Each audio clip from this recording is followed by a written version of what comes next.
यही रात के करीब 1 बज रहे थे।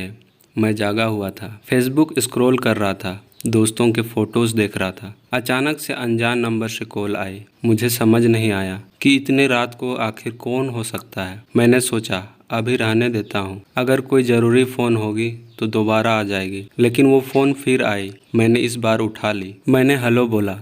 सामने से आवाज़ आई, हेलो। अचानक से पूरा मूड बदल गया मेरा, क्योंकि ये आवाज़ कुछ जानी पहचानी सी लग रही थी। ये आवाज़ सुनते ही आंखों के सामने अंधेरा छा गया। बहुत सी यादें ताज़ा हो गई, बहुत से जख्म ताज़ा हो गए। मैंने एक बार फिर हेलो बोला और उधर से आवाज़ आई, डिस्टर्ब तो नहीं किया? मुझे रिप्लाई करते हुए भी डर सा लग रहा था। क्या बोलूँ, कुछ समझ में नहीं आ रहा था। मेरे मन में कई तरह की बातें घूमने लगी कि आखिर क्यों आज ऐसे अचानक इतने सालों बाद मेरी याद आ गई। क्यों आए हो आप? मैंने हिम्मत करके बोला। उसने पूछा, कैसे हो? मैंने कहा, ठीक हूँ। और तुम? मेरे इस सवाल के बाद उसका रोना छूट गया और कहा, ठीक नहीं हूँ। अब मैं और भी ज़्यादा परेशान हो गया कि यह क्या हो रहा है। इतने सालों के बाद देर रात को फ़ोन आई है और रोना निकल गया। मैंने छुपाया, बात करी तो पता चला कि वह जिसके साथ थी उसने उसको किसी और के लिए छोड़ दिया। वो जैसे जैसे बता रही थी कि जिस तरह से वो गिड़गिड़ाई उसके लिए, उसे रुकने के लिए, उसके प्यार के लिए, उसी तरह मैं भी गिड़गिड़ाया था एक दिन उसके लिए, उसके प्यार के लिए। और जिस तरह से उस लड़के ने मुड़कर नहीं देखा उसे, उसी तरह उसने भी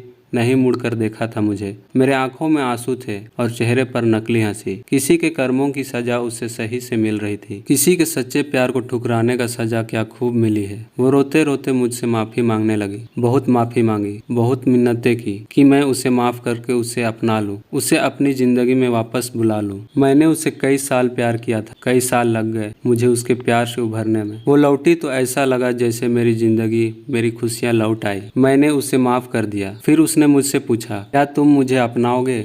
इस सवाल को सुनते ही मुझे वो सारे दिन, सारी यादें, सारे किस्से याद आ गए। बिताया वो पल फ्लैशबैक हो गई और मैंने आंखों में आंसू लिए जवाब दिया, कभी नहीं। मैं तुम्हें तुम्हारे किए माफ जरूर कर सकता हूँ, पर तुम्हारे जैसे इंसान को अपनाने की भूल कभी जिंदगी में नहीं कर सकता। वो दर्द जो तुमने दिए, वो आंसू जो तुम्हारे याद में हर दिन, हर रात, महीने और सालों तक बहाए, वो कैसे भूल जाऊं? वो जख्म जो तुमने दिए हैं, उसे कैसे भूल जाऊं? ये जो हुआ है ना तुम्हारे साथ, या तुम्हारे कर्मों का सजा है और इसे तुम्हें ही भुगतना पड़ेगा, ना चाहते हुए भी। अगर तुम्हारी कोई मजबूरी होती तो शायद मैं एक बार तो तुम्हें अपना भी लेता, मगर तुमने मुझे किसी और के लिए छोड़ा। कैसे भुला सकता हूँ? आई एम सॉरी, लेकिन मैं तुम्हारे साथ अब और नहीं चल सकता। हो सके तो दोबारा फोन मत करना। इतना कहते ही मैंने फोन काट दिया। यह पहली बार था जो मैंने उसको ना कहा था। मुझे रोना तो बहुत आया और मैं रोया भी, पर मैंने गलतियां दोहराना नहीं चाहा। जिंदगी में एक वक्त ऐसा भी आता है जब आपको दिल नहीं, दिमाग से काम लेना पड़ता है। दिल अक्सर बहका देता है,